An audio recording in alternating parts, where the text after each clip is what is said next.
Hello and welcome to Written Words, and today's lesson is very worryingly named The Road to Hell.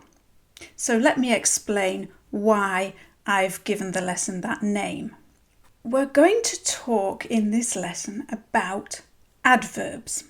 And if you want to start a heated discussion in a writers group, online or in person, then a really good topic to choose is the use of adverbs.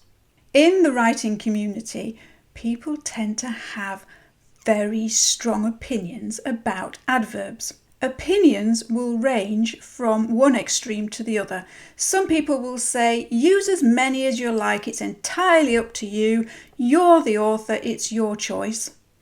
And other people on the other end of the spectrum will say, never use adverbs.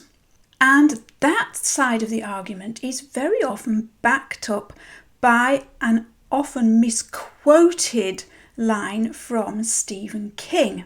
I've heard many people say in discussions like that Stephen King says you should not use adverbs, full stop. So what exactly did Stephen King say? And what exactly did he mean by that? The quote itself comes from Stephen King's book on writing, which is a very interesting book, and I won't go into too much detail about it today because I'm going to do a full review of it in a subsequent lesson. But for today, let's look at the particular quote in question. The quote comes at the beginning of a couple of pages of discussion on the subject of adverbs. And it does indeed begin with a very damning tirade about the humble little adverb. And he says this: I believe the road to hell is paved with adverbs, and I will shout it from the rooftops. So he's made his standpoint clear. He doesn't like adverbs. He then goes on to explain that they are like dandelions on a lawn, and they spread uncontrollably if you don't keep them in check. So they have to be rooted out completely before it's too late. So that's very definitely a categorical statement that he doesn't like adverbs. However, in the next paragraph, he does tone this down slightly and clarify his standpoint. He says this time, I can be a good sport about adverbs though. Yes, I can. With one exception. Dialogue attribution. I insist that you use the adverb in dialogue attribution only in the rarest and most special of occasions. And then he ends the section on adverbs by saying, remember that while to write adverbs is human, to write he said or she said is divine. So although he is indeed saying that he doesn't like adverbs, he's certainly not saying that they should never be used. Does Stephen King use adverbs in his own writing? Yes, he does. On the very first page of his novel It, for example, there are 2 examples of adverbs. He says, the boat bobbed, listed, righted itself again, dived bravely through treacherous whirlpools. So bravely is an adverb. And then later on the page he says, rain swept restlessly against his bedroom window. So he does use adverbs, but he uses them sparingly. And neither of these 2 adverbs here is used as dialogue attribution. So adverbs are not inherently wrong. They are a perfectly valid part of speech. But as with all aspects of writing, it's a good idea to avoid overusing them unless you're doing that deliberately. Overloading a text with adverbs can give it an amateurish feel. But the problem is not necessarily the adverbs themselves. If a writer is using a lot of adverbs, then they're probably using a similar sentence structure over and over again. And to use the same sentence structure over and over again makes the writing feel monotonous and not very interesting. Also, adverbs tend to tell rather than show. And it's a well-known motto of writers that you should show and not tell. So if you vary the sentence structure and you explore different ways of conveying a scene that don't use adverbs all the time, don't use the same sentence structure all the time, but involves a variety of different structures and patterns, then the writing becomes more interesting. So how much is too much? How many adverbs should you use? There is no exact answer to that. It's very subjective. It's a matter of opinion. It's a matter of taste. However, as a rough guide, as a general rule, I would suggest that you aim to use no more than 1 or 2 adverbs per conversation or passage of text. To help you develop a feel for what works and what doesn't, try taking a passage of your own writing first and highlight the adverbs. Then when you've done that, take a passage from a favourite book by a different author and do the same. Highlight the adverbs in that passage. And now compare the two. Which do you think is better? Then for the next step, try taking all of the adverbs out of your piece of writing and read it back to yourself like that. Does it sound better? Does it give it more impact without the adverbs? And is there a way that you could rewrite some of the sentences in that passage so that there is no need for adverbs, so that you show what's going on, show the scene itself, but without the need for adverbs? The extract that we're going to look at next is taken from a very different kind of book. Stephen King is a modern American author who writes horror. But this extract is taken from a classic children's novel. It's from The Railway Children by Nesbit. It's written in a very different era and in a very different style. And this particular passage comes from near the beginning of the novel in the first chapter. And the toy train belonging to the little boy, Peter, has broken down and they've given it to Father to see if he can mend it. Said Father, when he had looked the engine over very carefully. The children held their breaths. Is there no hope? Said Peter in a low, unsteady voice.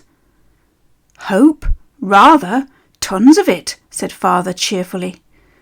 But it'll want something besides hope. A bit of brazing, say, or some solder and a new valve. I think we'd better keep it for a rainy day. In other words, I'll give up Sunday afternoon to it, and you shall all help me. Can girls help to mend engines? Peter asked doubtfully. Of course they can. Girls are just as clever as boys, and don't you forget it. How would you like to be an engine driver, Phil? My face would always be dirty, wouldn't it? Said Phyllis in unenthusiastic tones. And I expect I should break something. I should just love it, said Roberta. Do you think I could when I'm grown up, Daddy? Or even a stoker? Just then there was a knock at the front door. How many adverbs did you spot as we read through the passage? Let's take a look. In the first line, Father looks over the engine very carefully.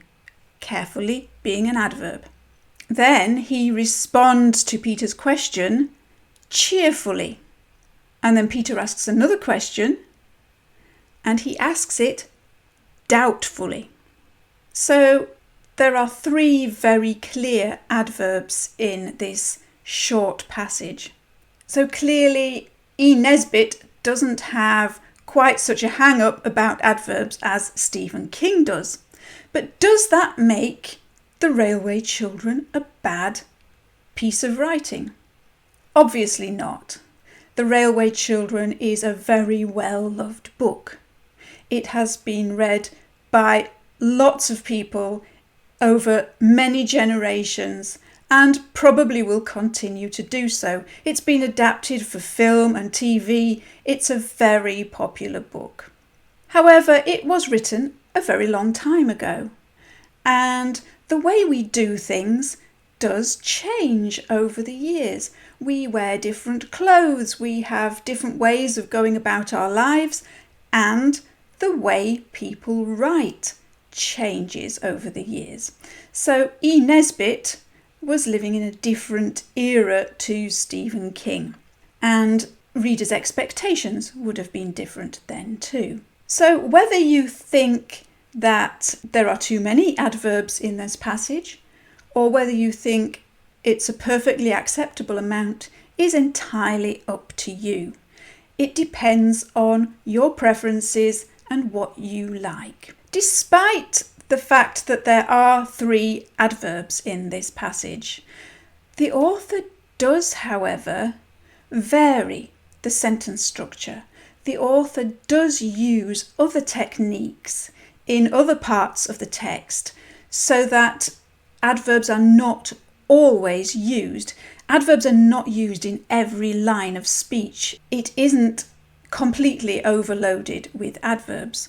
For example, there is an adverb in the first line when father looks the engine over carefully, but then when Peter asks his first question, we're told he did it in a low, unsteady voice. The author could very easily have said that Peter asked unsteadily, but she chooses a different form of words to attribute this particular dialogue. In the next part of the conversation, father, we're told, speaks cheerfully, which is an adverb. And then Peter asks doubtfully, which is an adverb. However, in the next line of dialogue, we're not given any kind of dialogue attribution at all. It's left blank. It's just the line of dialogue. Because by this stage, we know who's speaking, we know what's going on, and the words used in the dialogue itself set the tone. So we don't need an adverb to reiterate how that line of dialogue is spoken. And then Phyllis speaks, and we're told she speaks in unenthusiastic tones. Again, the author could have said that she spoke unenthusiastically, using an adverb, but she's used a different way of explaining that. And then finally, we're just told, said Roberta. All we need to know is that Roberta is speaking. We don't need any extra information because the tone of what she's saying is clear from the words she uses. So we don't need that reiterating with an adverb as well. So there are many places where adverbs could have been used but weren't used, because if they were used in every line of dialogue, that really would overload it with adverbs, and they're just not necessary. Now for our language focus, let's go right back to the beginning and talk about what an adverb is. An adverb usually accompanies a verb. A verb is often called a doing word. It is an action. A verb is the action in the sentence. And the adverb is tagged onto the verb to give us a little bit of extra information about the verb.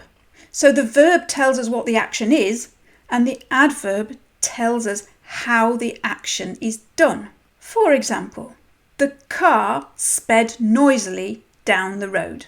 So the car sped down the road is the basic information, and then we're given a little bit of extra information, noisily.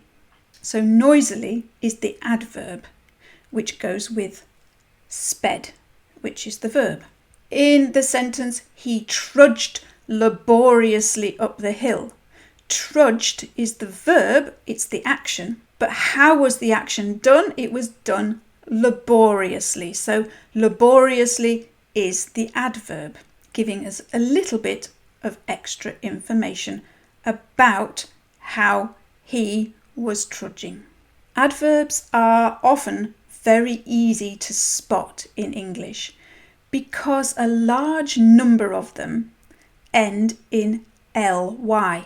The three examples from our extract were carefully, doubtfully, and cheerfully. And the two in the examples we just looked at are noisily and laboriously.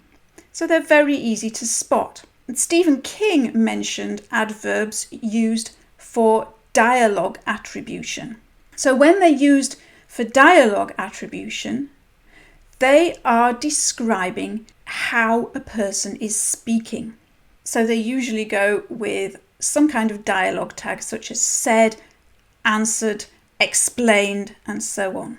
For example, "Oh, how wonderful," she said dreamily. So said is the verb and dreamily is the adverb explaining how she said what she said. And another example, "Yes, we will," they answered obediently.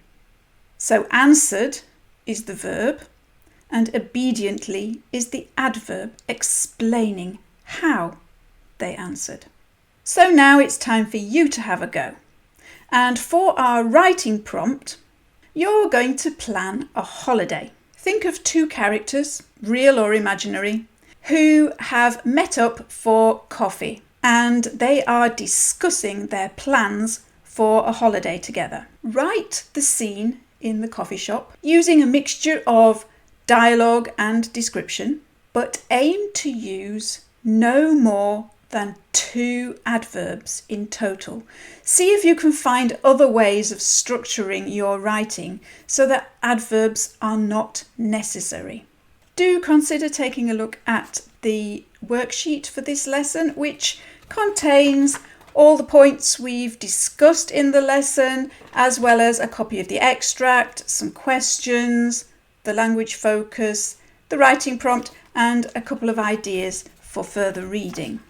To access the worksheets, take a look at our website at writtenwords.uk. The worksheets are available to download in packs of 10 lessons, so lessons 1 to 10, lessons 11 to 20, and so on. Thank you very much for joining me in this lesson. I look forward to seeing you in the next one, and in the meantime, happy writing.